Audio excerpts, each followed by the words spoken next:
वक्त से पहले से पहुँचे हुए हैं, लेकिन क्योंकि कुछ दूसरे इदारों के बच्चे भी आने थे तो इसलिए फिर हम उनका वेट कर रहे थे।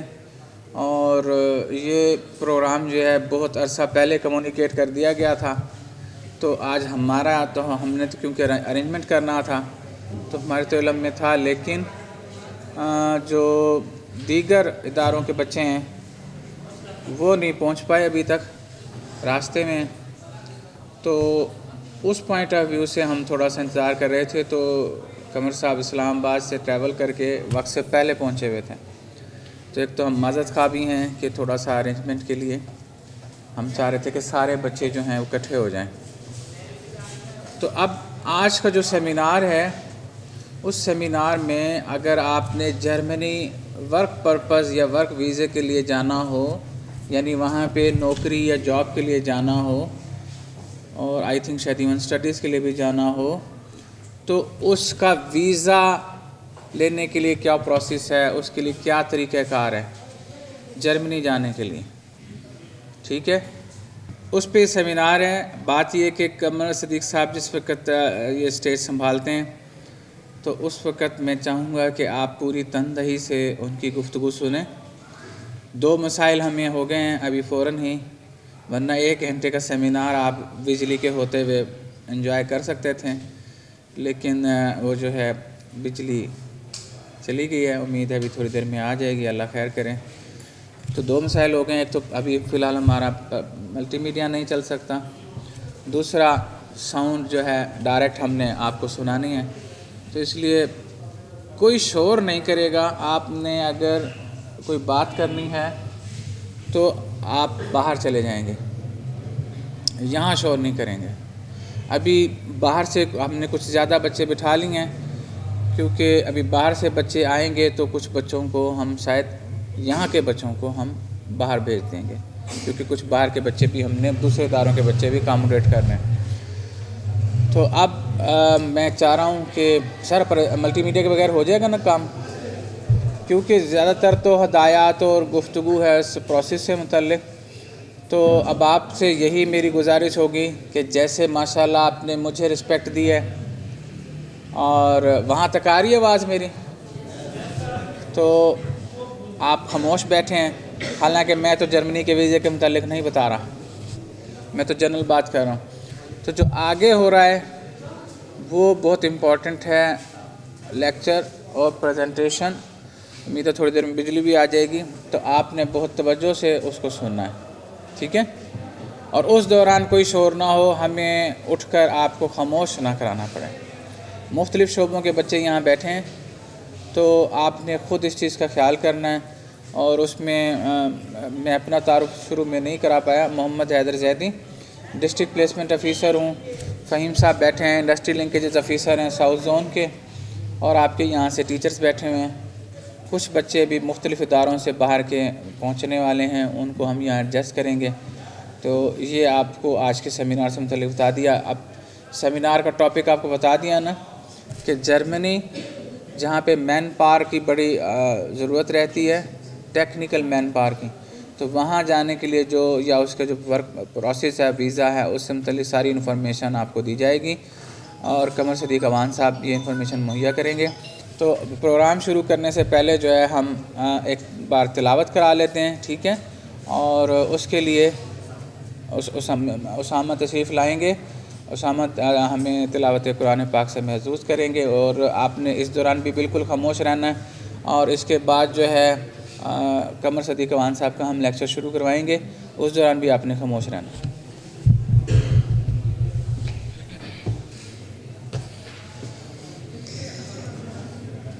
अऊज़ु बिल्लाहि मिनश शैतानिर रजीम। बिस्मिल्लाहिर रहमानिर रहीम। वत्तीनि वज़्ज़ैतून वतूरि सीनीन वहाज़ल बलदिल अमीन। लक़द ख़लक़नल इंसान फ़ी अहसनि तक़वीम।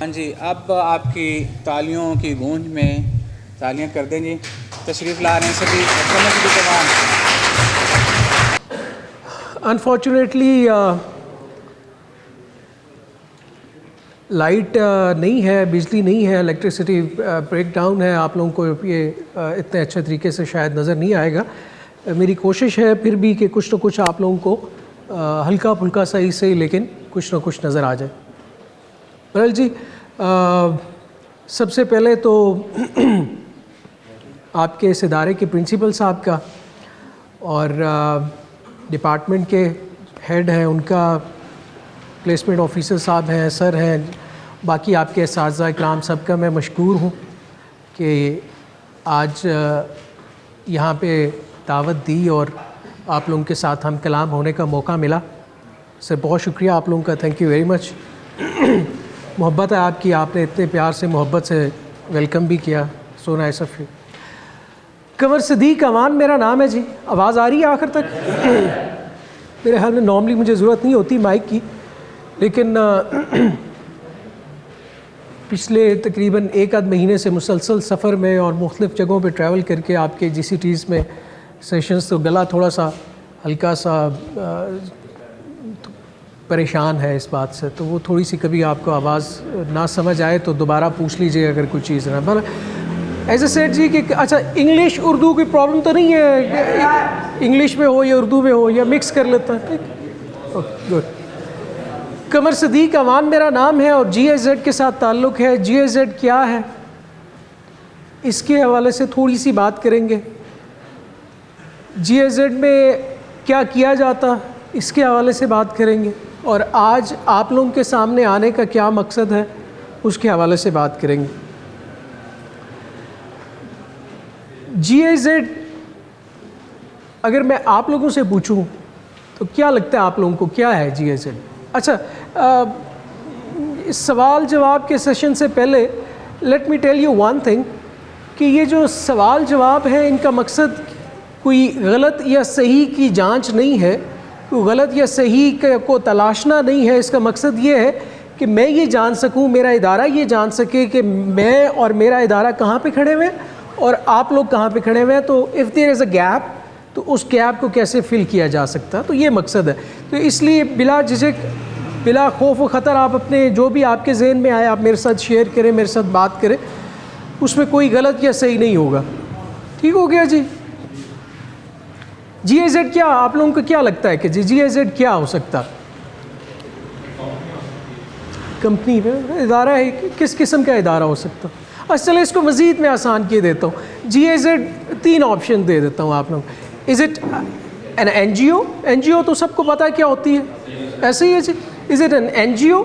Is it an INGO? और it's a GO, government organisation, GO? क्या लगता है आपको, क्या है ये? अच्छा, 1 बाय 1 करके ज़रा थोड़ा मज़ा आएगा। हाथ खड़ा कर लें, ज़्यादा अच्छा लगेगा। INGO। कोई और जी? NGO। इस तरफ से INGO। अच्छा जी, GIZ is basically GO, government organization. It's not an NGO, it's not an INGO, it's a government organization.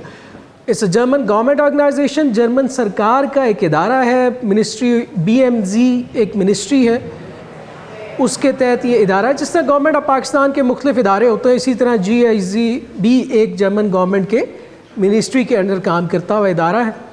Pakistan में हम जर्मन एम्बेसी के साथ काम करते हैं, जर्मन एम्बेसी के अंडर काम करते हैं पाकिस्तान में, और गवर्नमेंट ऑफ जर्मनी के लिए काम करता है। सो आज आपको ये क्लियर हो गया कि व्हाट इज़ GIZ। ठीक हो गया जी। GIZ पाकिस्तान में पिछले तकरीबन 40-45 साल से काम कर रहा है। डेवलपमेंट से रिलेटेड जो प्रोजेक्ट्स होते हैं, जो बायलैटरल एग्रीमेंट्स होते हैं मुख्तलिफ गवर्नमेंट्स के, let's say government of Germany और गवर्नमेंट ऑफ पाकिस्तान के माबैन जो डेवलपमेंट से रिलेटेड प्रोजेक्ट्स होते हैं वो पाकिस्तान में इम्प्लीमेंट करने वाला GIZ। अभी आप लोगों ने सुना होगा, अगर आप थोड़े बहुत न्यूज़ सुनते हैं, करंट अफेयर्स से अगर आप लोगों का थोड़ा बहुत भी शगफ़ है, तो आप लोगों ने सुना होगा कि अभी एक इंटरनेशनल कॉन्फ्रेंस हुई थी माहौलियाती तब्दीलियों के हवाले से, जिसमें पाकिस्तान को तकरीबन 10 अरब डॉलर के करीब प्लेज किए गए थे। वादा किया था मुख्तलिफ ऑर्गेनाइजेशंस ने, मुख्तलिफ गवर्नमेंट ने कि हम तकरीबन 10 अरब डॉलर के करीब देंगे। उनमें जर्मन गवर्नमेंट ने भी एक अरब डॉलर के करीब 900 मिलियन ऑलमोस्ट डॉलर्स या यूरोज़ उन्होंने प्लेज किए। तो वो कैसे आएंगे? वो पाकिस्तान में हमारे इदारे के थ्रू आएंगे। वो German government direct Pakistan government को नहीं देगी, वो पाकिस्तान में GIZ में आएंगे और GIZ से फिर मुख्तलिफ प्रोजेक्ट्स में उनको इम्प्लीमेंट करने में, और स्पेशली जो मौसमियाती तब्दीली के हवाले से प्लेज किए गए हैं तो उससे रिलेटेड जो हमारा प्रोजेक्ट है उसमें वो पैसे सर्व किए जाएंगे। मुख्तलिफ प्रोजेक्ट्स होते हैं GIZ के पाकिस्तान में, इसमें हेल्थ से रिलेटेड होता है, एनर्जी से रिलेटेड होता है, रेफ्यूजीज से रिलेटेड होता है, एजुकेशन से रिलेटेड है, बेसिक एजुकेशन से रिलेटेड है, टेक्निकल एजुकेशन से रिलेटेड है, माइग्रेशन से रिलेटेड है, इमिग्रेशन से रिलेटेड है, सो ऑन एंड सो फॉर्थ। मेरा ताल्लुक़ जिस प्रोजेक्ट से है इसको हम कहते हैं PMD, programme migration and diaspora. आप लोगों को नज़र आ रहा होगा, जो देख सकते हैं हल्का फुल्का सा, जिनका अनफॉर्चुनेटली हम स्क्रीन आज नहीं कर पा रहे, लेकिन अगर लाइट आ जाती है तो आप इसको वहाँ पे भी देख पाएंगे। लेकिन एटलीस्ट आप लोगों को मेरी बातों से इस चीज़ की समझ आ गई होगी। अच्छा, आज मैं बड़ा गैर रवायती सा सेशन एक करने की कोशिश करूँगा। नॉर्मली मैं मुख्तलिफ यूनिवर्सिटीज़ में ट्रैवल करता हूँ अक्रॉस द कंट्री, और लंबे सेशंस होते हैं हमारे, और चीज़ें प्रेजेंटेशन से भी और ग्रुप एक्टिविटीज़ में भी चीज़ें चलती हैं और की जाती हैं। लेकिन चूँकि यहाँ पे थोड़े से अभी लाइट का भी इशू है और एक दो और भी मामलात हैं, तो इसलिए मैं सादे अल्फाज में आज आप लोगों को अपने आने का मकसद और कोशिश करूँगा कि जो पैगाम है वो आप तक पहुँचाया जाए सादे अल्फाज में, अपार्ट फ्राम दिस प्रेजेंटेशन। इसको अगर आपको नज़र नहीं भी आता तो it's absolutely fine. As I said जी के programme migration and diaspora PMD से ताल्लुक़ है, और PMD it's a global project. Global project means it's been running in 11 to 13 different countries around the globe. 13 different ममालिक में ये प्रोग्राम चल रहा है, जिसमें मुख्तलिफ कंपोनेंट्स हुए हैं इस प्रोग्राम के, जिसमें regular migration and mobility, migration governance, returning experts, remittances et cetera, so on and so forth. Pakistan में हमारे पास एक कंपोनेंट है which we call it actually regular migration and mobility. Regular migration and mobility में हम जो बात करते हैं वो बात करते हैं माइग्रेशन के हवाले से, कि मेरे पास और आपके पास, हम सब के पास कौन कौन सी लीगल अपॉर्चुनिटीज़ हैं माइग्रेट करने की। ठीक हो गया जी। माइग्रेशन कैसे की जा सकती है? लीगल तरीके से, रेगुलर तरीके से, लॉफुल तरीके से, और अगर इर्रेगुलर माइग्रेशन की ऊपर बात करें, इल्लीगल माइग्रेशन के ऊपर बात करें, तो उसके क्या कॉन्सिक्वेंसेस हो सकता है, उसके क्या रिजल्ट्स आ सकता है। GIZ में पिछले तकरीबन 13-14 साल से मैं सर्व कर रहा हूँ। हेल्थ प्रोजेक्ट में 2010 में ज्वाइन किया था, 2010 से 2013 तक, 13 से ऑनवर्ड्स 15 तक TVET का प्रोजेक्ट, जिससे आपके असातिज़ा बड़े बाखूबी वाकिफ़ होंगे। TVET का प्रोजेक्ट 2015 तक उसमें सर्व किया। 15 से 20 तक मैंने जर्मनी में सर्व किया, मनहाइम में एंड हैम्बर्ग में। केम बैक इन 2019-20 और then I joined this project PMD, programme migration and diaspora. बताने का मकसद ये है कि I have seen those people who are there in Germany, who went there taking the illegal channels, irregular migration के through. एक आपके इस इलाके में साउथ में मेरे ख्याल में इतना ज़्यादा वर्ड नहीं यूज़ किया जाता, लेकिन सेंटर में काफ़ी यूज़ किया जाता है, सेंटर पंजाब में, विच इज़ कॉल्ड डंकी। यहाँ पे भी किया जाता होगा लेकिन इतना ज़्यादा नहीं है। बेसिकली टर्म हमारे ये जो हब है सेंटर का, गुजरात हो गया, मंडी बहाउद्दीन हो गया, तो यहाँ पे ये the other day actually in the beginning of this week on Monday I was in Gujarat. तो गुजरात में जब मैंने ये बात की तो वो बड़े महजूज़ हुए, क्योंकि उनको पता था कि यार they are actually the hub. In fact the figures are now changing. Punjab से फिगर्स जो हैं, ये जो मंडी बहाउद्दीन गुजरात और इसके गिरदोनवा के जो इरेगुलर माइग्रेशन का हब समझा जाता था, उसके फिगर्स अब चेंज हो रहे हैं। Now the figures and the datas are coming from, the data is actually coming from KP now. KP वाली साइड पे ज़्यादा इरेगुलर माइग्रेशन हो रही है। तो ये बताने का मकसद ये था कि मैं ऐसे लोगों से वहाँ पे मिला हूँ और उन लोगों के साथ मेरा इंटरेक्शन हुआ। लेट मी टेल यू कि there is no future for irregular migration.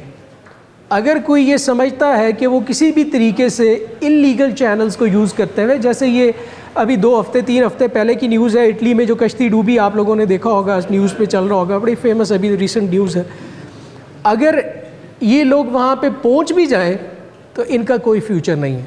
Eventually they had to come back. उसकी वजह ये है कि गवर्नमेंट इनको सपोर्ट नहीं करती, गवर्नमेंट इनके केसेस रिजेक्ट करती है। कौन सी गवर्नमेंट? गवर्नमेंट ऑफ जर्मनी, क्योंकि वो इलीगल चैनल्स से गए हुए हैं, इलीगल पाथवेज को यूज़ करके जाता है।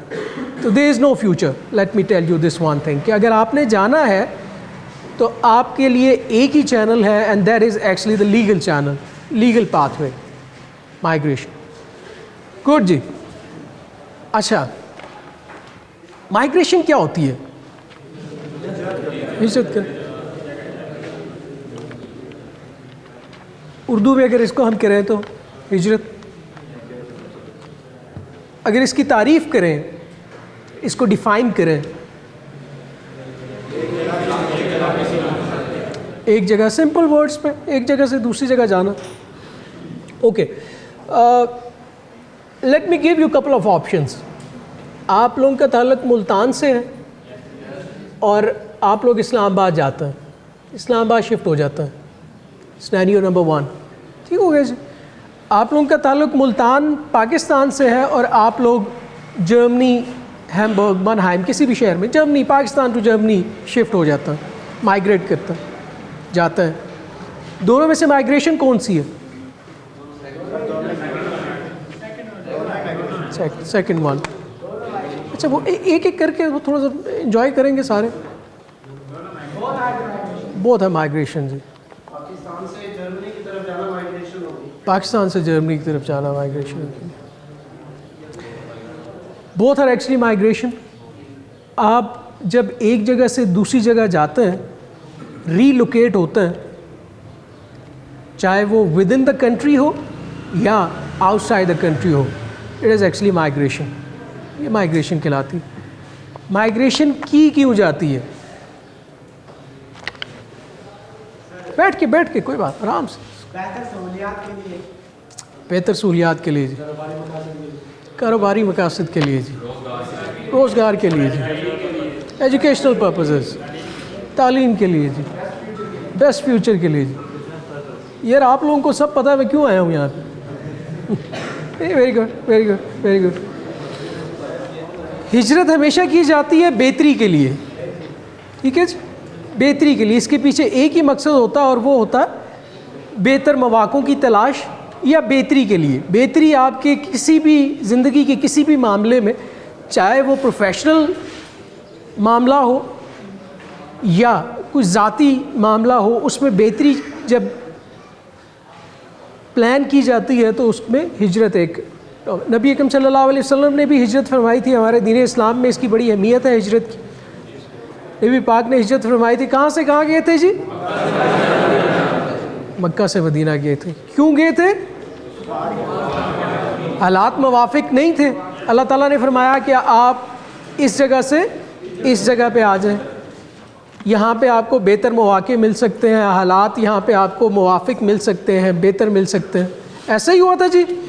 और फिर एक टाइम आया कि अल्लाह ताला ने पूरा कॉन्टिनेंट के कदमों में डाल दिए, फ़तह मक्का। और फिर उसके बाद तो ये बताने का मकसद ये है कि ये एक इम्पॉर्टेंट एस्पेक्ट है कि जब आपके हालात या मामलात आप समझते हैं कि इतने अच्छे नहीं हैं, तो एक ऑप्शन आपका उसमें चीज़ों को बेहतर करने के लिए हिजरत भी हो सकता। अच्छा जी, आप लोग ज़्यादातर मेरे ख्याल में 2 इयर्स के स्टूडेंट हैं सर, ऐसे 3 इयर्स के स्टूडेंट्स, और ज़्यादातर इंजीनियरिंग फील्ड से रिलेटेड सारे। और इसके बाद सर इनके पास मेरे ख्याल में ऑप्शन होता 4 इयर्स बैचलर प्रोग्राम किसी भी यूनिवर्सिटी में एडमिशन ले सकते हैं। एग्जैक्टली ऐसे ही। जो लोग दूसरे या तीसरे साल में हैं, जो बच्चे, आप लोगों ने लाजमी सोचा होगा कि यार I am about to complete my studies, I am in a terminal phase, what is the next, आगे क्या करना।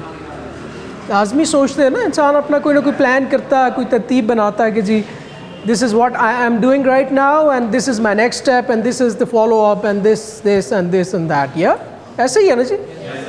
गुड। तो जो ये सोचते हैं तो उनको मेरे ख्याल में 2 से 3 ऑप्शंस नज़र आते हैं। Number 1, either to continue the studies somewhere in the university, enroll yourself in a 4 years bachelor program, number 1.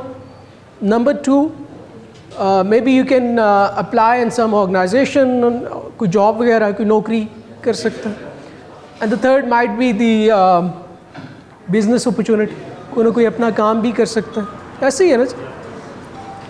कभी आप लोगों ने सोचा कि यही काम, जो ये 2-3 काम है, ये पाकिस्तान में तो किए जा सकते हैं, पाकिस्तान से बाहर जाके भी किसी मुल्क में किए जा सकते हैं। फॉर एग्ज़ाम्पल स्टडीज़ बाहर भी कर सकते हैं आप। नौकरी की तलाश अगर है तो पाकिस्तान के साथ साथ आप बाहर भी नौकरी तलाश कर सकते हैं। ऐसा है कि नहीं जी? गुड। मेरा सवाल इसी से रिलेटेड है कि अगर आप लोगों में से किसी ने ये सोचा है तो किस किस्म के चैलेंजेस हैं जो कि आप लोग समझते हैं कि इस सारे प्रोसेस में आपको फेस करने पड़ सकता है? Financial, lack of financial resources. Good. Family कौन बोला जी? फैमिली, व्हाट, इसको थोड़ा सा एक्सप्लेन करेंगे? Family means what do you want to say? Family, आप अपने घर वालों को मिस करेंगे, that's what you want to say, और what?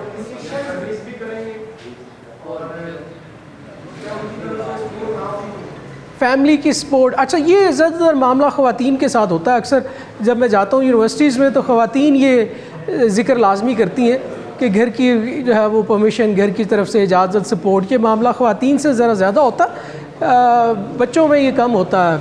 Anyways, yes, could be one of the option. आप अकेले हैं और आपके अम्मा अब्बा नहीं चाह रहे कि हमारा बच्चा जाए कहीं पे, तो जी जी जी जी, quite possible. Very good, point taken. Anyone else? कोई और किस किस्म के चैलेंजेस जनाब? लैक ऑफ इंफॉर्मेशन, बिल्कुल जी, lack of information, lack of awareness. Anyone else? Mental satisfaction, ये चैलेंज है किस तरह से?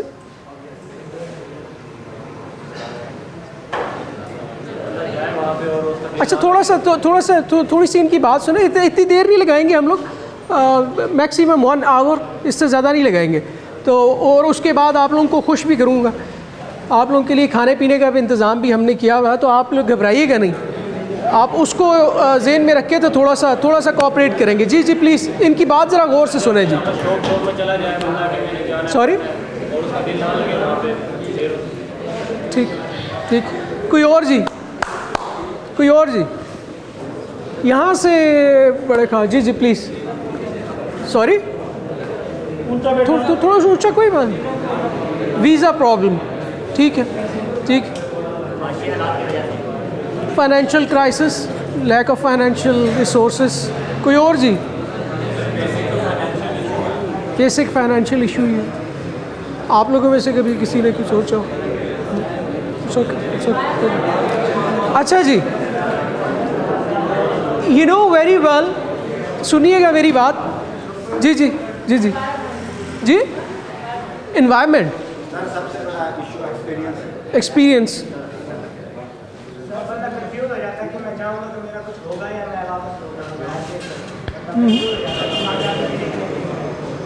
डिसबिलीफ।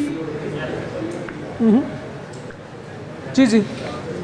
अच्छा जी, वी नो दैट कि when there are challenges there are opportunities as well. ऐसा ही है जी, जब चैलेंजेस होते हैं तो अपॉर्चुनिटीज़ भी होती हैं। तो आप लोगों को क्या लगता है कि अगर आप इन चैलेंजेस को ओवरकम करें तो what are the opportunities that are actually waiting for you people? Opportunities, फ़ायदे क्या हो सकता है? Bright future, financial freedom, more money,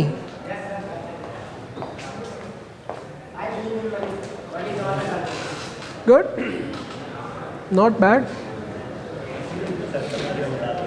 कुछ कहना चाह रहे हैं? यूँ किया था एजुकेशन, एग्जैक्टली, अपॉर्चुनिटी आपके पास, तालीम का बेहतर मेयार आपको मिल सकता है। ग्रेट, ठीक हो गया जी। अच्छा जी, तो हम लोग बात कर रहे थे अपॉर्चुनिटीज़ के हवाले से ना, अपॉर्चुनिटीज़ क्या हो सकती हैं, कुछ यहाँ पे डिस्कस हुई, कुछ और कोई ऐड करना चाहता?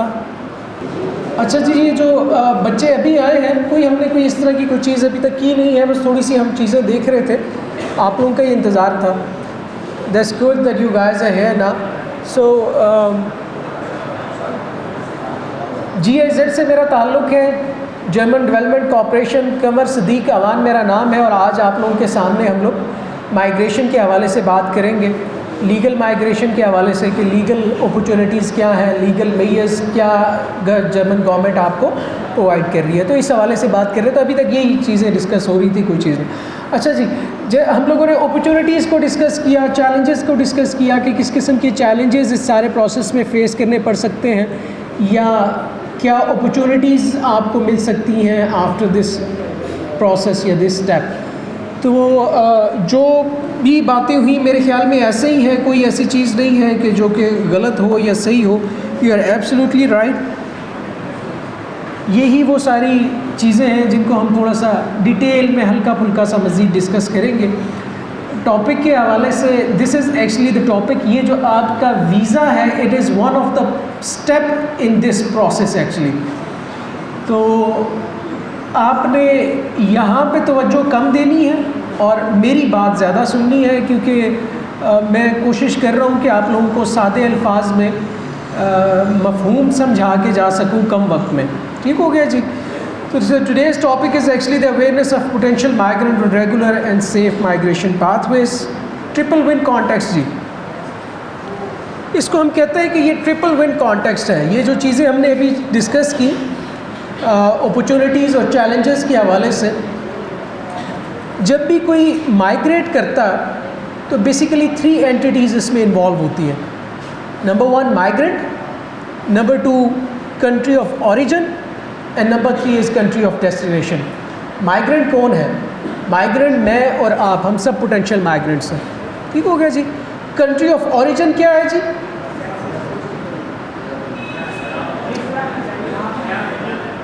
कंट्री ऑफ ओरिजिन कहते हैं जिस मुल्क से आपका ताल्लुक़ है। तो मेरे और आपके केस में क्या है? पाकिस्तान। और कंट्री ऑफ डेस्टिनेशन वो मुल्क जहाँ पे हमने जाना है। आपके मुख्तलिफ ख्वाब हो सकते हैं, हो सकता है कि आप में से कोई कनाडा जाना चाहता हो, कोई ऑस्ट्रेलिया जाना चाहता हो, कोई यूरोप के किसी और मुल्क में जाना चाहता हो। लेकिन चूँकि मेरा ताल्लुक़ जर्मन गवर्नमेंट से है और जर्मन गवर्नमेंट के बिहाफ में मैं आपसे बात कर रहा हूँ, तो at least for today's session we will assume that our country of destination is Germany. So we will talk about Germany only today, okay. कैसे इन 3 एंटिटीज़ को फ़ायदा पहुंच सकता है इस सारे प्रोसेस से? प्रोफेशनल एंड पर्सनल डेवलपमेंट्स, बहुत सारे लोगों ने आपने बात की यहाँ पे। प्रोफेशनल डेवलपमेंट हो रही होती है, पर्सनल डेवलपमेंट हो रही होती है जब आप माइग्रेशन करते हैं। यहाँ से निकल के आप एक नए एनवायरनमेंट में जाते हैं, मुख्तलिफ लोगों से मिलते हैं, मुख्तलिफ लोगों के एक्सपीरियंसेस आप सुनते हैं, वो आपसे अपने शेयर करते हैं, आप लोग अपने एक्सपीरियंसेस शेयर करते हैं। तो that's how we say that it's a professional and personal development. पैसों के हवाले से बात की और बड़ी खुल के भाई ने बात की कि जी we often get a chance to earn more money, which is very much true. It's unfortunate but true कि हमारे यहाँ जो करेंसी रेट्स हैं वो इतने डेप्रिशिएट हो चुके हुए हैं, इतने कम हो चुके हुए हैं कि जब हम उनको बाहर के करेंसीज़ के साथ कंपेयर करते हैं तो बहुत सारा गैप नज़र आता है, बहुत सारा डिफरेंस नज़र आता है। तो इसी तरह से जब आप बाहर जाते हैं, लेट्स से आप जर्मनी जाते हैं, तो वहाँ पे अगर आप यूरोज़ में अर्न करेंगे तो डेफिनेटली आपके पास मौका होगा कि आप ज़्यादा पैसे कमा सकते हैं। सोशल सिक्योरिटी जी, सोशल सिक्योरिटी क्या होता है जी? Social security is another important aspect जी। सोशल सिक्योरिटी ये होता है कि लेट्स से कि आप जर्मनी में हैं, आप जॉब कर रहे हैं और किसी भी वजह से आपकी नौकरी चली जाती है, तो गवर्नमेंट आपके लिए सोशल सिक्योरिटी प्रोग्राम्स रन करती है। उनका मकसद ये होता है कि अगर किसी की नौकरी चली जाए तो जब तक उसके पास नौकरी नहीं आती उसको सपोर्ट किया जाए सोशल सिक्योरिटी प्रोग्राम्स के थ्रू, ताकि उसका ब्रेड एंड बटर, उसके घर के मामला चलते रहे। Just like in Pakistan we have this Benazir income support programme, जिसको एहसास प्रोग्राम का नाम भी दिया गया। उस लेवल पे तो नहीं है जिस लेवल पे आपको वहाँ पे मिल सकता, लेकिन at least they are doing what they can. ठीक हो गया जी। तो that is what we call it कि जी इम्प्रूव्स को सोशल सिक्योरिटी आपको वहाँ पे मिल सकती है। और इसी तरह से जब आप वापस आते हैं, लेट्स से आप वहाँ पे गए, आपने वहाँ पे तालीम हासिल की या आपने वहाँ पे नौकरी की और उसके बाद आप वापस आते हैं, तो आपके पास ज़्यादा मौक़े होते हैं पाकिस्तान में, ज़्यादा बेहतर तरीके से आप यहाँ पे अर्न कर सकते हैं, अच्छा परफॉर्म कर सकते हैं, क्योंकि आपके पास वहाँ का नॉलेज, वहाँ का एक्सपीरियंस, वहाँ की एक्सपर्टीज़ होंगी। आपके मुल्क को क्या फ़ायदा पहुँच सकता है, कंट्री ऑफ ओरिजिन को? Labour market. लेबर मार्केट बड़ा इंपॉर्टेंट टॉपिक है जी। लेबर मार्केट क्या होता है? लेट्स से आप लोगों का 3 साल का प्रोग्राम है, आप फाइनल ईयर में आप लोगों के let's say for example 100 students pass out होते हैं, तो क्या इन 100 स्टूडेंट्स के लिए 100 नौकरियां मार्केट में है? नहीं है। हो सकता है कि आपकी मार्केट में 20 नौकरियां हो, तो कितना प्रेशर आ गया आपकी लेबर मार्केट के ऊपर? 80 लोगों का, 80। अगर इन 80 लोगों में से 40 बाहर चले जाते हैं, माइग्रेट करते हैं, तो अब कितना प्रेशर रह गया? 40 लोगों। विच मीन्स कि जो माइग्रेशन का प्रोसेस है ये आपके मुल्क को लेबर मार्केट का प्रेशर ईज़ करने में हेल्पफुल होता। तो this is one of the aspects. इसी तरह से जब आप अपने मुल्क में वापस आते हैं, वहाँ से सीख के, तो जो कुछ आपने सीखा हुआ होता है वो आप अपने मुल्क में भी अप्लाई कर सकते हैं। ना सिर्फ अप्लाई कर सकते हैं बल्कि आप मज़ीद अपने लोगों को सिखा भी सकते हैं। तो that's how your country can also get benefited. अच्छा जी, positive impact on social and economic development thanks to remittances. Remittances क्या होता है जी?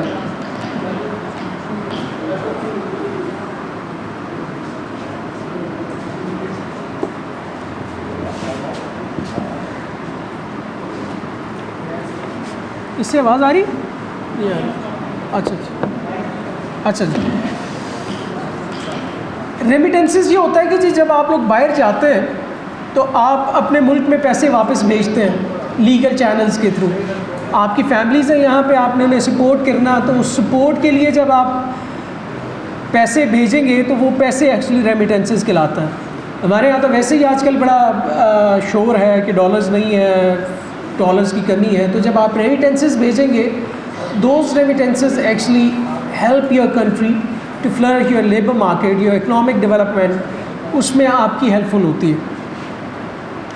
डेस्टिनेशन कंट्री, जिस मुल्क में आप जा रहे हैं, लेट्स से जर्मनी को क्या फ़ायदा है आपको वहाँ पे बुलाने का या आपको ये ऑफ़र करने का? Unlike Pakistan, in case of Germany it's actually other way round.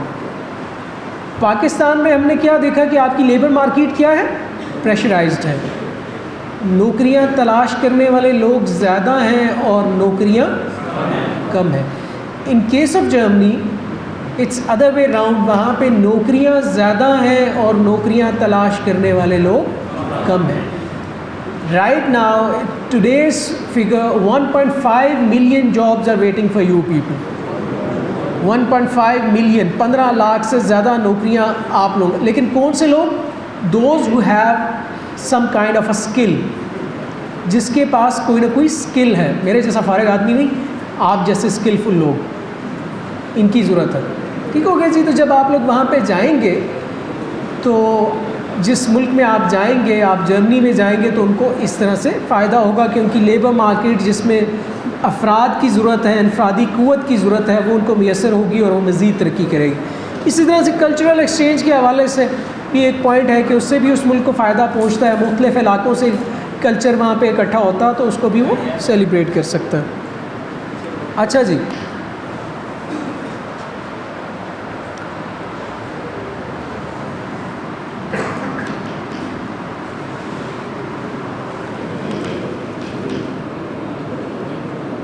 PMD का क्या रोल है? वेरी इंपॉर्टेंट टॉपिक कि हम लोग आपके पास आए हैं तो क्या ऑफ़र लेकर आए हैं, या हम लोग आपके लिए क्या कर सकते हैं, हम क्या आपको बता सकते हैं, किस तरह से फैसिलिटेट कर सकते हैं। बेसिकली जो हमारा ये प्रोग्राम है PMD, इसके दो कंपोनेंट हैं। Programme migration and diaspora PMD, and there is one another sister component which we call it program migration and development PME।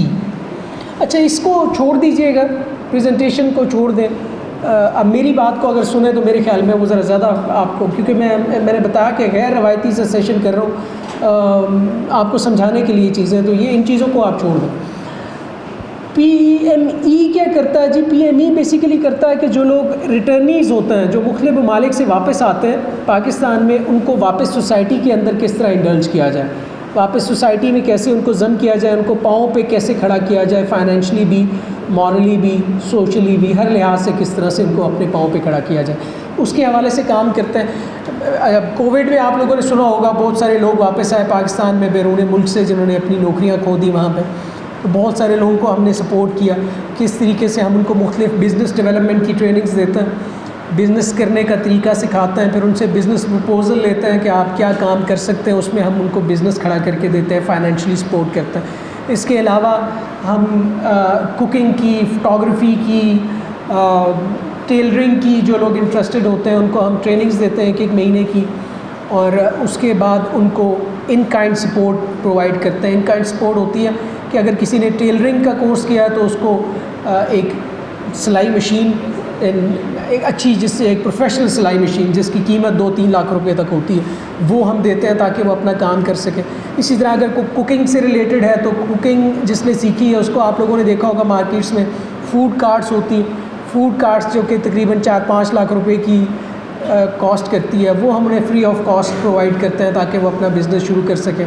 Photography के जो शौकीन अफराद हो, अगर वो फ़ोटोग्राफ़ी के कोर्सेज़ करते हैं तो उनको हम DSLR, जो ये जो बड़ा अच्छा सा कैमरा आप लोगों का 1.5-2-3 लाख रुपए का होता है, तो मतलब सो ऑन एंड सो फोर्थ। इसके अलावा मेसन, इलेक्ट्रीशियन, प्लम्बर्स, इस तरह की फील्ड से रिलेटेड जो लोग हैं उनको 3-3 दिन की बिज़नेस डेवलपमेंट की ट्रेनिंग होती है, और उनको फिर उनकी ट्रेड से रिलेटेड टूल्स प्रोवाइड किए जाते हैं जो कि तकरीबन 1-1.5 लाख रुपए के मार्केट में काउंट होते हैं, उनकी कॉस्ट होती है। तो that's what we are doing in our sister programme which I said it is called PME, programme migration and development. And PMD जिससे मेरा ताल्लुक़ है, प्रोग्राम माइग्रेशन एंड डायस्पोरा, हम लोग बात करते हैं रेगुलर माइग्रेशन के ऊपर। माइग्रेशन कैसे कर सकते हैं आप, इसके क्या फ़वाइद हो सकते हैं, और इस सारे प्रोसेस में हम आपको कैसे सपोर्ट कर सकते हैं। तो ये एक ओवरऑल क्रक्स इस सारी स्लाइड का मैंने आपको दे दिया अंग्रेज़ी को छोड़ के। अच्छा जी, skill immigration act, very important topic जी। Skill immigration act was actually launch in 2020, 2020 में मार्च में ही लॉन्च किया गया था। In fact last week was the birthday of the third year birthday of this immigration act which was launched in Germany in 2020।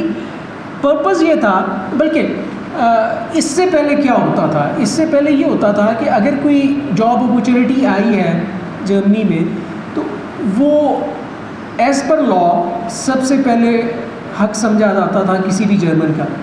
कोई भी German है तो उसके ऊपर उसका हक, और अगर जर्मन नहीं मिलता उसके लिए कैंडिडेट तो then they might go for another person, लेकिन उसके लिए भी यूरोपियन होना ज़रूरी है। अगर फिर नहीं मिलता तो then they would go for third world countries.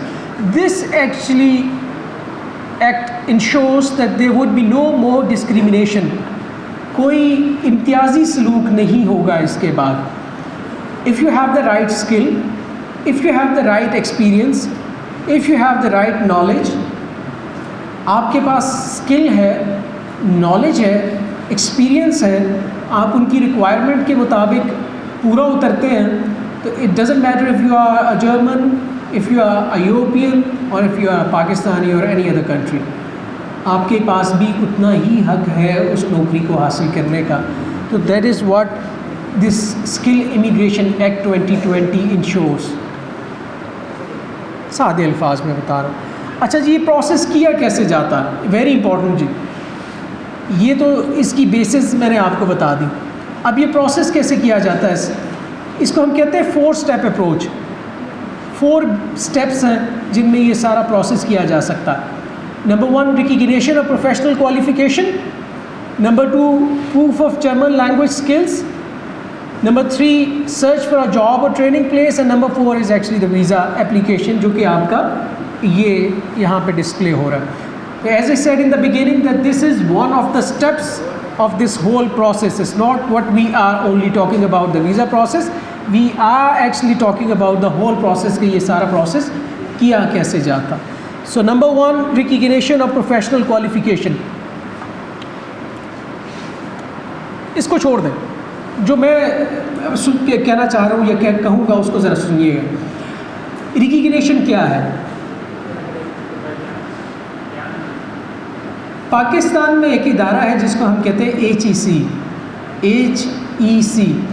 Higher education commission. सुना होगा आप लोगों ने. हायर एजुकेशन कमीशन के बहुत सारे कामों में से एक काम ये भी है कि वो जो आपकी यूनिवर्सिटी की डिग्रीज़ होती हैं वो अटेस्ट करते हैं, इक्विवेलेंसीज भी प्रोवाइड करते हैं आपको और अटेस्ट करके देते हैं आपको. रिकग्निशन ऑलमोस्ट वही चीज़ है जो कि आपने जर्मनी से करवानी है. आपकी जो भी प्रोफेशनल क्वालिफ़िकेशन होगी, जो भी आपकी एजुकेशनल डॉक्यूमेंट्स, डिग्रीज़ होंगी, उनको सबसे पहले आपने अटेस्ट करवाना है. और कहाँ से करवाना है? जर्मनी से. मुख्तलिफ इदारे हैं जर्मनी में जो ये काम करते हैं, मुख्तलिफ स्टेट्स हैं, जिस तरह आपके पाकिस्तान में पंजाब है, KP है, सिंध है, बलूचिस्तान है, इसी तरह डिफरेंट स्टेट्स हैं, स्टेट वाइज इदारे हैं. और इसके अलावा एक फेडरल इदारा भी है. तकरीबन 17 के करीब इदारे हैं जो कि आपको प्रोफेशनल रिकग्निशन देते हैं. कुछ इदारों में फ़ी होती है, कुछ में नहीं होती. इट डिपेंड्स कि आप किस इदारे से करवा रहे हैं. ये जब आप इस प्रोसेस में आएंगे और आप समझेंगे कि हमने ये प्रोसेस करना है, आप हमारे पास आएंगे, हम आपको इस हवाले से गाइड करेंगे कि कहाँ से आप ये रिकग्निशन आपके लिए सूट करती है, आपके लिए बेहतर है, depending upon your individual profile. वो मेरे लिए मुख्तलिफ हो सकता है, सर के लिए मुख्तलिफ हो सकता है, आप लोगों के लिए मुख्तलिफ हो सकता है. तो वो हम इंडिविजुअल बेसिस पे देखेंगे जब ये स्टेप आएगा.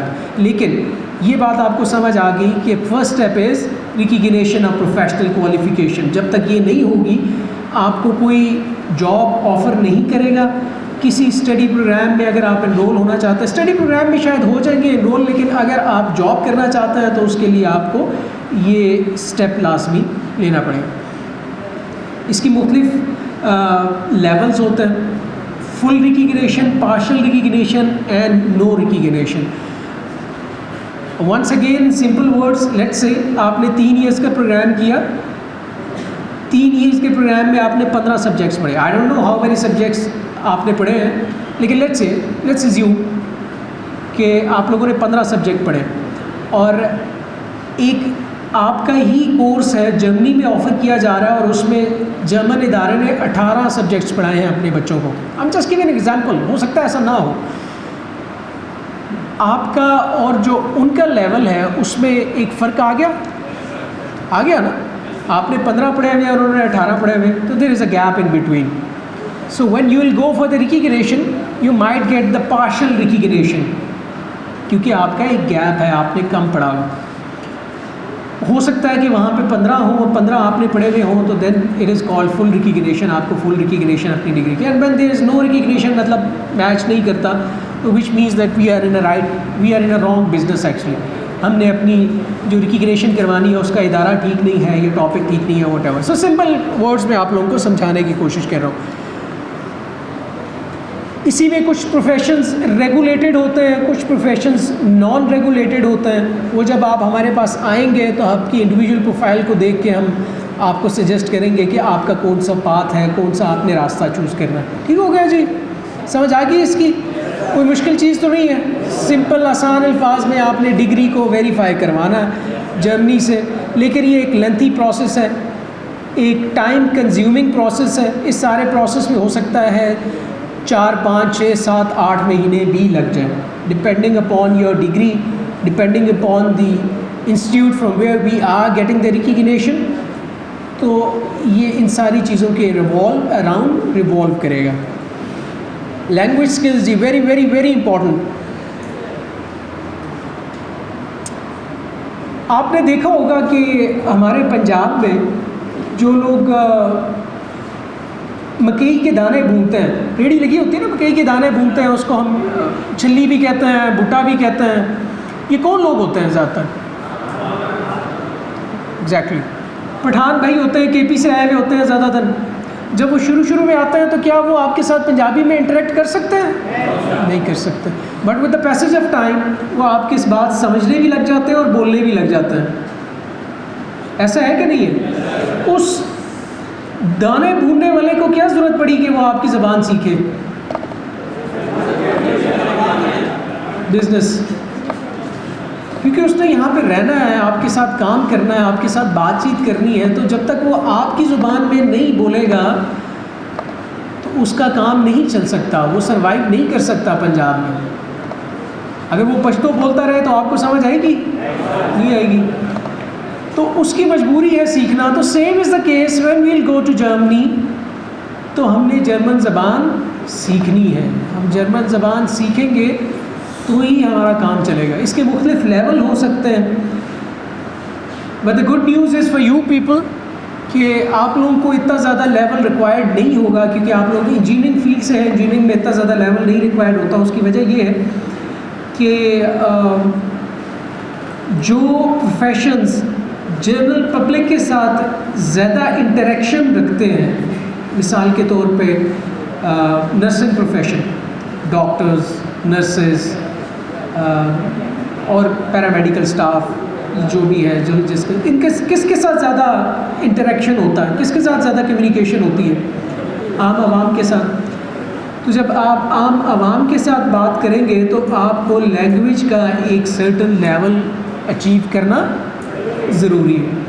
लेकिन चूँकि आप लोगों की फील्ड्स ऐसी है कि आप लोग बैक एंड पे बैठ के काम कर रहे होते हैं, कंप्यूटर में बैठ के कर रहे होंगे या किसी कंपनी में बैठ के कर रहे होंगे, तो आपकी जो कम्युनिकेशन है वो ज़्यादातर विद इन कंपनी होती है। तो वहाँ पे लेवल इतना ज़्यादा रिक्वायर्ड नहीं होता, इसलिए आप लोग शायद B1 या A2 का लेवल तक आपका काम चल सकता है। इसके कौन कौन से लेवल होते हैं जी? इसके लेवल होते हैं, इसको हम कहते हैं A1, A2, B1, B2 से A1 से A2, A1, A2, B1, B2, C1, C2। A1 और A2 बेसिक लेवल्स हैं। ये आप 2 से 3 महीने में बड़ी आसानी के साथ कर सकते हैं। और इससे जो ऊपर के लेवल्स हैं उन पे थोड़ा टाइम लगता है। जो C1 या C2 लेवल्स हैं ये प्रोफेशनल के लिए होता, स्पेशली जो एकेडमिक राइटिंग होती है, आपके साथी कराम जानते होंगे, रिसर्च आर्टिकल्स लिखते ही जाते हैं, ये बुक्स लिखी जाती है यूनिवर्सिटीज़ में, सारा कुछ होता। तो वहाँ पे जो लैंग्वेज का मेयार चाहिए होता है वो C1 C2 का चाहिए होता है कि अगर आप जर्मन में आपने आर्टिकल राइटिंग करनी है तो आपको फिर उस लेवल पे पहुँचना होगा। कोई प्रॉब्लम अब तक? कोई मसला? सिंपल है ना? सीखी कहाँ से जाए German? Very important. Goethe Institute आपके नज़दीक है, लाहौर में गॉथे इंस्टीट्यूट की ब्रांच है, जर्मन ऑर्गेनाइजेशन, जर्मन इदारा है। कराची में इसकी ब्रांच है और लाहौर में ब्रांच है गॉथे इंस्टीट्यूट की। आप इन ब्रांचेस से सीख सकते हैं। मैंने भी गॉथे इंस्टीट्यूट से सीखा। मैं जब जर्मनी गया तो पहले 6 महीने और कुछ भी करने को नहीं था वहाँ सिवाय जर्मन लैंग्वेज के। तो मैंने सिर्फ जर्मन लैंग्वेज, हमें कहा ही ये गया कि आपने जर्मन लैंग्वेज सीखनी है पहले 6 महीने। तो I learn actually German language at Goethe Institute in Mannheim, Germany. तो इसकी ब्रांचेज़ हैं लाहौर में और कराची में। आप वहाँ से सीख सकते हैं। इसके अलावा अगर इस्लामाबाद के गिरदोनवा के कोई लोग हैं तो वो नमल यूनिवर्सिटी से सीख सकते हैं। नमल यूनिवर्सिटी में भी जर्मन कोर्सेज कराए जाते हैं। डॉल्चे वेले एक वेबसाइट है, एक न्यूज़ चैनल है, इनकी वेबसाइट पे भी है। फेसबुक लोग जो यूज़ करते हैं, आप लोग सब देखा होगा, डॉल्चे वेले की डॉक्यूमेंट्रीज वगैरह आ रही होती हैं। इसके अलावा बहुत सारे इदारे हैं आजकल। तो the other day I was actually scrolling through the YouTube, तो एक साहब हैं जो कि जर्मनी में होते हैं, पाकिस्तानी हैं, और वो उर्दू ज़ुबान में जर्मन लैंग्वेज सिखाते हैं। तो आप यूट्यूब पे भी सीख सकते हैं। यूट्यूब पे आप सीख ज़रूर सकते हैं, लेकिन अगर आपको कहीं इसको डिफेंड करना पड़ेगा तो उसके लिए सर्टिफिकेट चाहिए होगा, और वो सर्टिफिकेट आप इन्हीं इदारों से ले सकते हैं जो कि सर्टिफिकेट टेस्ट देने के बाद आपको देते हैं। तो जब आप interested होंगे तो you can come to us, we can guide you in that way as well, in that process as well. Search for a job and training place, अब तक हमने क्या देखा जी? Two steps. Number 1, recognition of professional qualification, and number 2, German language skills.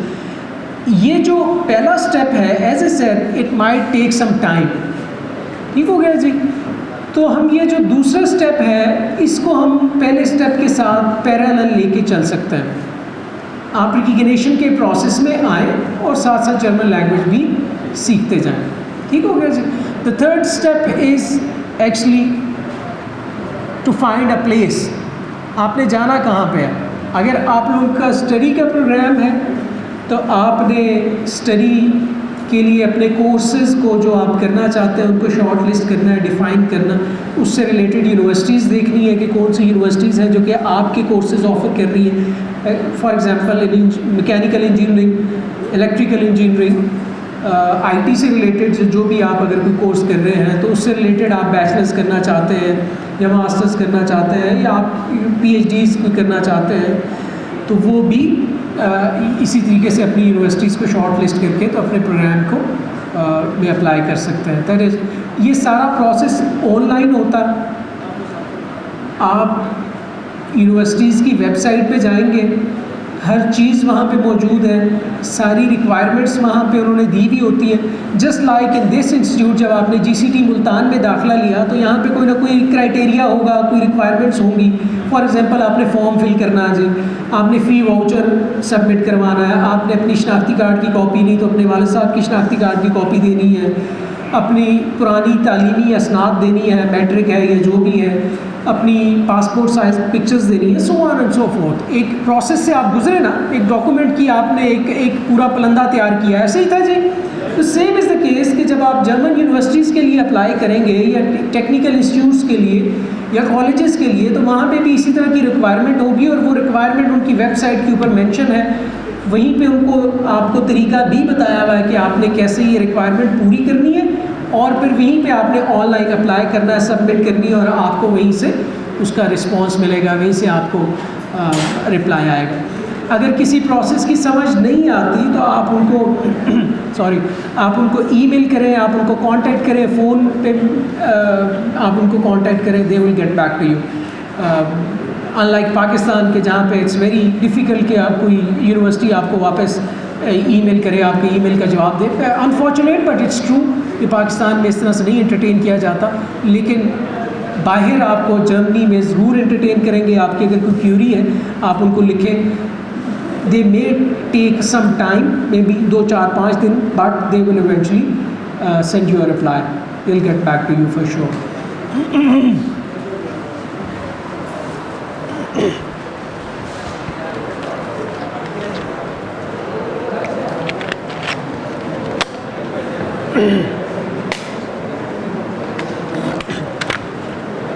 अच्छा जी, तो ये तो हो गया अगर आप किसी यूनिवर्सिटी प्रोग्राम में, किसी कॉलेज में, किसी इंस्टीट्यूट में अपनी एडमिशन लेना चाहते हैं। इन केस ऑफ जॉब, अगर आप कोई अपने लिए जॉब ढूंढना चाहते हैं, कोई नौकरी ढूंढना चाहते हैं या कोई ट्रेनिंग प्लेस अपने लिए ढूंढना चाहते हैं, उसका भी सेम प्रोसीजर ऑनलाइन, हर चीज़ ऑनलाइन।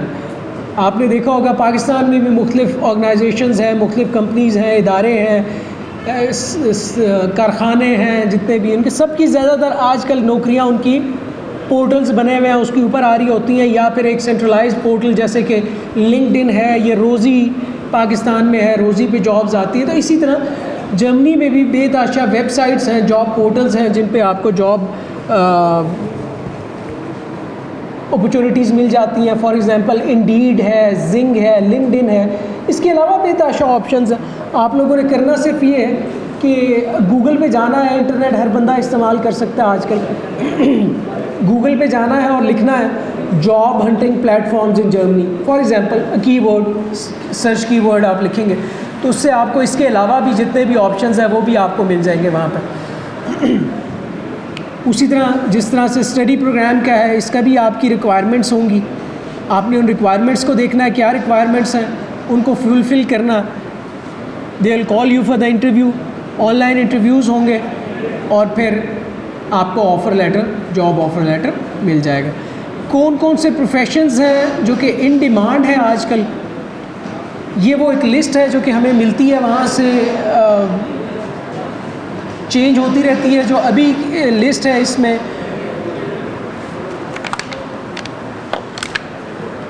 क्राफ्ट पीपल हैं, साइंटिस्ट हैं, आईटी स्पेशलिस्ट हैं, इंजीनियर्स हैं, फिजिशियंस हैं, नर्सिंग प्रोफेशनल्स हैं।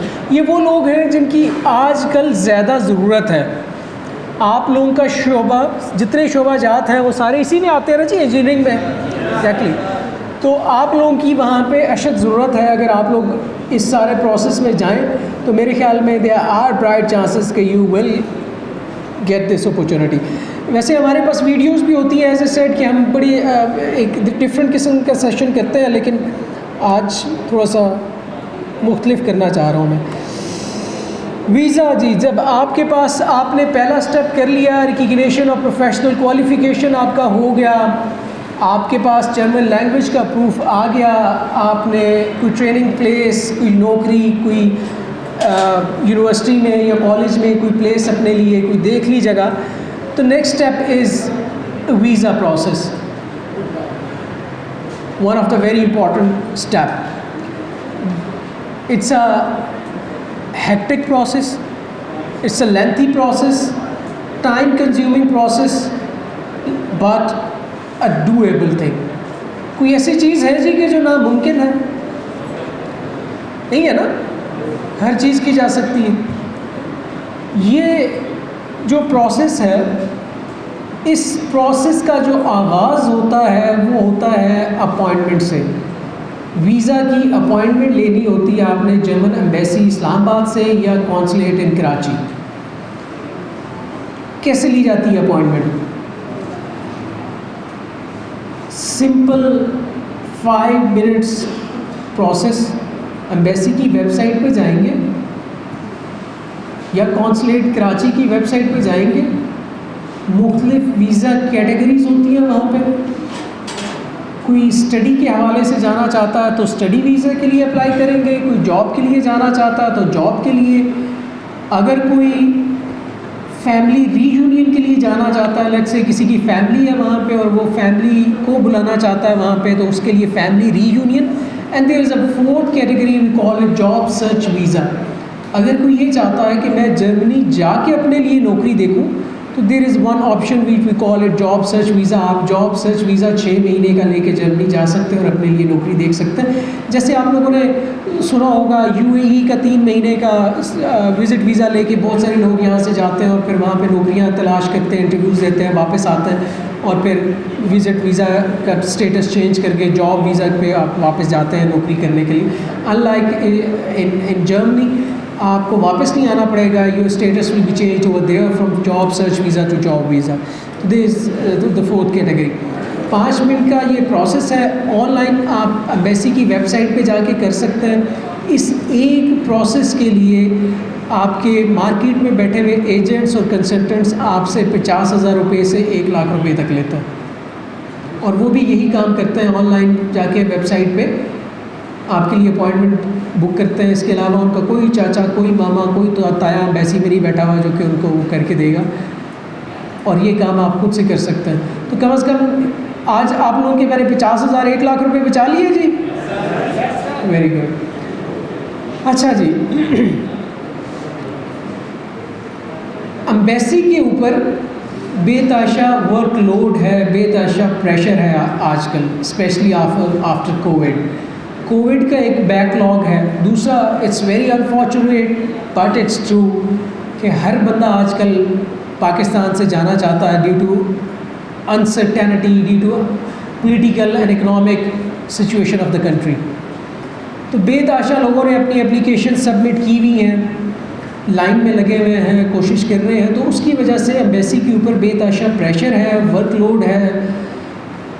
हो सकता है कि आप आज अपॉइंटमेंट के लिए एम्बेसी की वेबसाइट पे जाएं और आपको 7 महीने बाद, 8 महीने बाद, 9 महीने बाद की अपॉइंटमेंट की डेट मिले।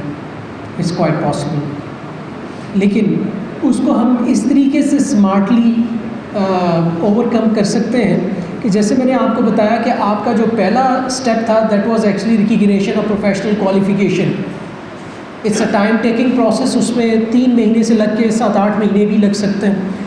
तो जब आप उस प्रोसेस में जाएंगे तो उस टाइम को बचाने के लिए आप अभी से प्रोसेस शुरू करने से पहले ही अपने लिए अपॉइंटमेंट बुक कर ले। हो सकता है 9 महीने बाद की आपको अपॉइंटमेंट मिले। आप मीनवाइल रिकग्निशन का स्टेप करें, आप मीनवाइल अपने लिए लैंग्वेज स्किल्स इंप्रूव करने का बंदोबस्त करें, अपने लिए जॉब अपॉर्चुनिटी या स्टडी प्लेस। इन सारे प्रोसेस में तकरीबन 8-9 महीने, 10 महीने, साल लग जाता। तो जब आप इस सारे प्रोसेस में जाएंगे तो अगर पहले से आपने अपॉइंटमेंट बुक करके रखी भी होगी तो फिर आपका टाइम वेस्ट नहीं होगा।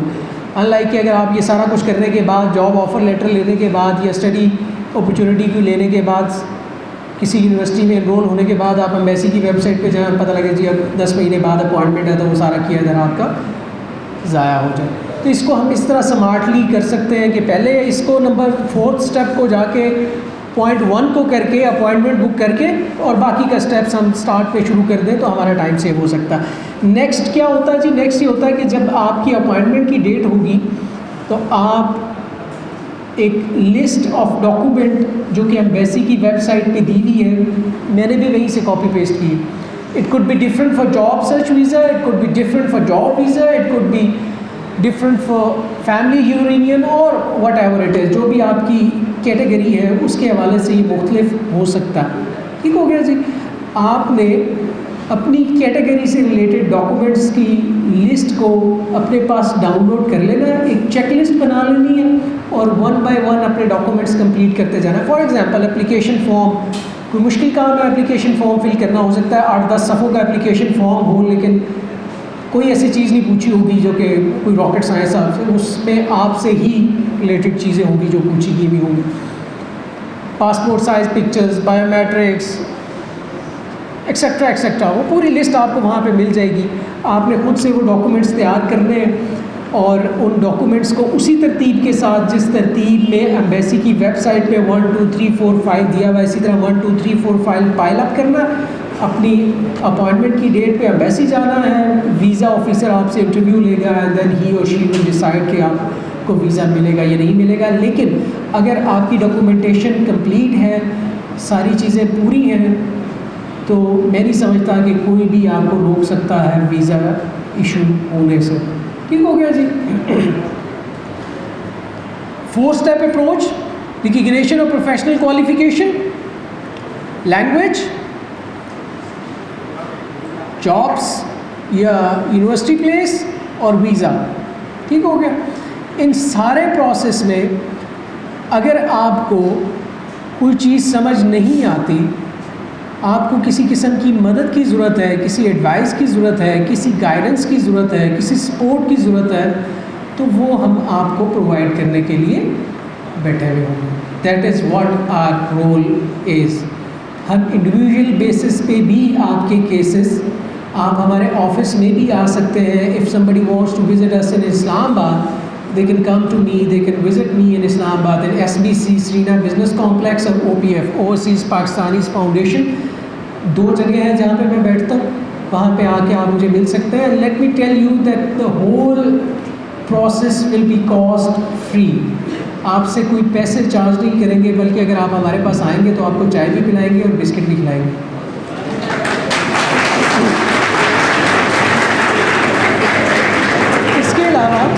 इसके अलावा लाहौर में Pakistani German facilitation and re integration के सेंटर के नाम से ऑफिस है। PGFRC ओवरसीज़ पाकिस्तानीज़ फाउंडेशन की सोसाइटी में हमारा ऑफिस है। वहाँ पे मेरे कुलीग बैठते हैं, आप उनके से विज़िट कर सकते हैं और आप वहाँ से भी ये सारी चीज़ें अपनी प्रोसेस को समझ सकते हैं। Let me tell you one more thing. There is a difference in this whole offer what I am giving you right now. The offer is we can support you, we can guide you, we can advise you. हम करेंगे नहीं, आपने करना खुद है।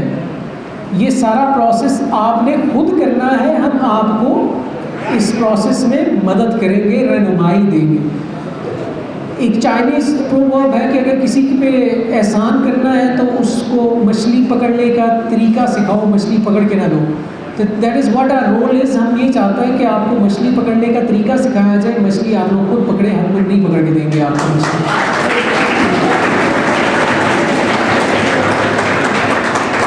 Residence, ये residence से मुराद ये नहीं है कि आपने रेजिडेंस कैसे लेनी है, अपार्टमेंट कैसे लेना है। This are actually the permanent residency, PR कैसे ली जाती है। Permanent residency which actually leads the way towards passport of that country. तो वो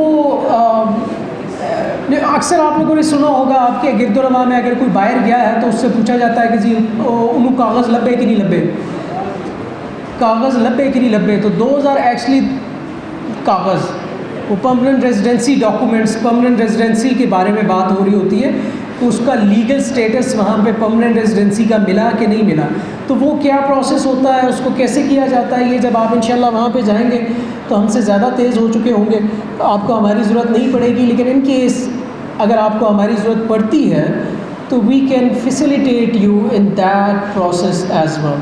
सेम इज़ द केस जी। और थैंक यू वेरी मच। आपको मैंने आज इंतहाई सादे अल्फाज में अपार्ट फ्रॉम प्रेजेंटेशन चीज़ें बताने की कोशिश की कि क्या हमारा रोल है और ये प्रोसेस क्या है, आप किस तरह से इसको कर सकते हैं और हम इस सारे प्रोसेस में आपको कैसे सपोर्ट कर सकते हैं। इससे रिलेटेड आपके अगर कुछ सवालात हैं तो I am here to answer those questions please. Thank you very much. Last में आपके क्वेश्चन आंसर्स के बाद आपसे मैं शेयर करूँगा कंटेंट के अलावा, अगर इस प्रोसेस के हवाले से, इसके अलावा कोई भी और क्वेश्चन जो आप समझते हैं कि आपने पूछना तो आप जी प्लीज़। बिल्कुल जी, 20 आवर्स पर वीक आपको अलाउ होता है काम करना, आप वहाँ पे बड़ी आसानी के साथ 20 घंटे काम कर सकते हैं ड्यूरिंग योर स्टडीज़।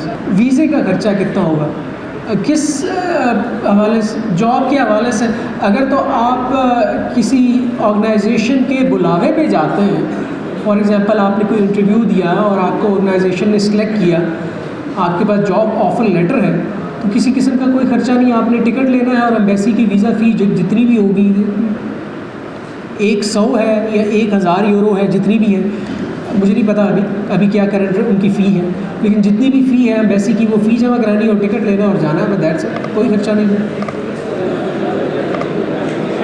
एजुकेशन के लिए ये है कि जर्मनी में एजुकेशन फ्री है, जो सरकारी यूनिवर्सिटीज़ हैं वहाँ पे एजुकेशन फ्री है, लेकिन आपको एजुकेशन के भी आगे से 2 वेज़ हैं। नंबर 1 कि आप किसी स्कॉलरशिप पे जाएं, और नंबर 2 सेल्फ पे। अगर स्कॉलरशिप पे जाते हैं तो फिर तो कोई खर्चा नहीं होता, लेकिन स्कॉलरशिप अमूमी तौर पे मास्टर्स लेवल से दिया जाता है, ज़्यादा चांसेस होते हैं, बैचलर्स पे स्कॉलरशिप के चांसेस बहुत कम होते हैं, मास्टर्स पे ज़्यादा दिया जाता है। और अगर आप सेल्फ पे जाते हैं तो आपका यूनिवर्सिटी की फ़ी कोई नहीं है, लेकिन एक ब्लॉक्ड अकाउंट होता है, वो आपने ओपन करना होता है किसी भी जर्मन बैंक में, लेट्स से डॉल्चे बैंक है या स्पारकासे है या कोई भी बैंक है, उसमें आप अपने नाम से अकाउंट ओपन करेंगे और 1 साल के पैसे सिक्योरिटी के तौर पे जमा करवाएंगे, जो कि तकरीबन 10,000 यूरो के करीब है। वो 10,000 यूरो आपके अपने पैसे हैं, 10,000 डिवाइडेड बाय 12, 10,000 तकसीम 12 करके आपको मंथली बेसिस पे 800-900 यूरो रिलीज़ करते रहते हैं, ताकि आप अपने मंथली अखराजात उससे निकाल सकें। ये जो इन्होंने बात की, स्टूडेंट्स इस तरह से करते हैं कि वो पैसे यहाँ पे डिपॉजिट करवाते हैं, शुरू में जाते हैं 1-2 महीने वहाँ से पैसे लिए, लेकिन बाद में कोई ना कोई स्टूडेंट जॉब शुरू कर देते हैं और अपने अखराजात वहाँ से निकालना शुरू कर देते हैं और वो पैसे वहीं पे पड़े रहते हैं या वापस भिजवा देते हैं अपने घर वालों को। That's how actually it works. ये मैंने जो आपको प्रोफेशंस बताए ये वो हैं जो इनकी बेतहाशा डिमांड है। इसके अलावा भी शोबाजात हैं, सारे शोबाजात जिनकी डिमांड है। एग्रीकल्चर में भी है, आप उसमें भी अप्लाई कर सकते हैं। ऐसा कुछ नहीं है कि इनके अलावा किसी की डिमांड नहीं है। अच्छा, थोड़ी सी खामोशी, अगर सिर्फ मेरे ख्याल में 5-1 मिनट रह गए, इसके बाद आप लोगों ने और हम दोनों ने चले जाना।